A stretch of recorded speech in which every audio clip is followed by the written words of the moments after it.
When we construct a secure physical environment, we design it to withstand external forces. But when a heavily reinforced structure fractures from the inside out, the collapse is total. The same engineering applies to clinical relationships. Any professional relationship centered on healing relies on a single bedrock axiom: fiduciary duty. We can visualize this commitment. The diagram shows the professional and the client within a solid boundary. Emotional support flows in exactly one direction, from the professional to the client, bouncing off the secure boundary to remain safely contained. Because this work is deeply emotional, it is a human reality that feelings of attraction may naturally arise within the professional. The ethical failure does not lie in experiencing that internal attraction. The failure occurs the moment the professional literalizes those feelings or expresses them. An eroticized frame is an absolute structural collapse of containment. It dismantles trust, turning a sanctuary into a space of profound psychological danger. This diagram illustrates a behavioral enactment. An enactment occurs the exact moment a professional allows their internal impulses to violently breach the physical or verbal boundary. This often surfaces as sexualized commentary. A clinician calling a client hot, handsome, or sexy abandons the clinical protocol. An egregious example involves sharing sexualized content, bypassing emotional safety entirely. Notice the immediate mechanical failure here. The client node is suddenly flooded with unmanageable input, forcing them to manage the professional's attraction. This reversal places an immense emotional burden onto the person seeking help, a weight they were never meant to carry. The immediate psychological reaction is often highly disorienting. The client may experience a brief, confusing sense of specialness or flattery, masking a deep terror. That terror occurs because the specific authority figure assigned to protect them has suddenly become the primary source of risk. Once an enactment occurs, the professional completely abandons their role as a helper. They replace clinical support with the pursuit of their own personal gratification.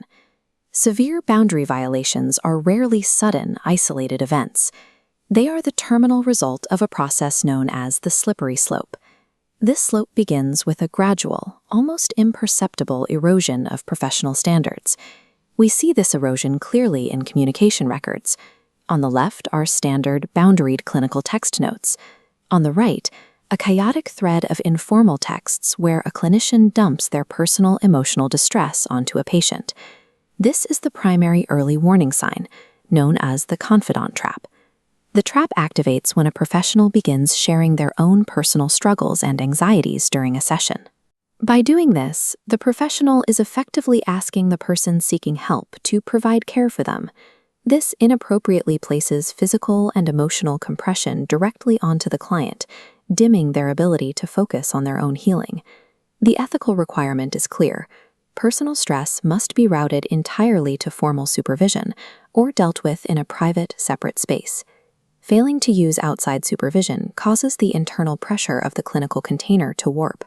The confidant trap represents a total betrayal of the relationship's purpose.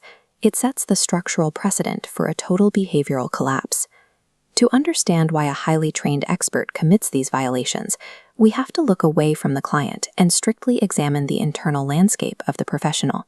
This X-ray view inside the professional node reveals a common origin point: a massive, empty void caused by an unaddressed external life crisis. This is typically a messy divorce, bereavement, or sudden financial instability. The danger escalates dramatically if the professional lacks a robust personal support system to handle this crisis.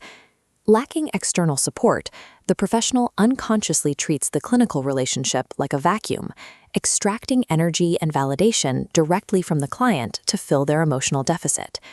The admiration or attention they receive from the patient becomes a functional drug used to numb their personal pain. This dynamic is often complicated by a secondary factor: the clinician's own fragile self-esteem and deep sense of inadequacy. When a professional struggles with severe inadequacy, they develop a dangerous dependency on the validation they receive from vulnerable people. We can then recontextualize sexualized commentary.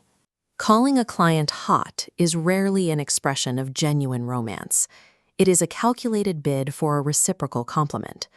The professional is using the client's response to prop up their own shaky sense of self-worth. Behind the veil of a supposedly romantic enactment lies a professional actively utilizing their client as an emotional resource to patch their own psychological fractures. To bypass their own ethical training, transgressing clinicians rely on a specific internal lie, the illusion that they are above the rules. They develop an immense sense of entitlement, convincing themselves that their connection to this specific client is uniquely special. The rationalization often sounds like this. They claim the client needs to feel desired, and that breaking the boundary is somehow a necessary part of the healing process.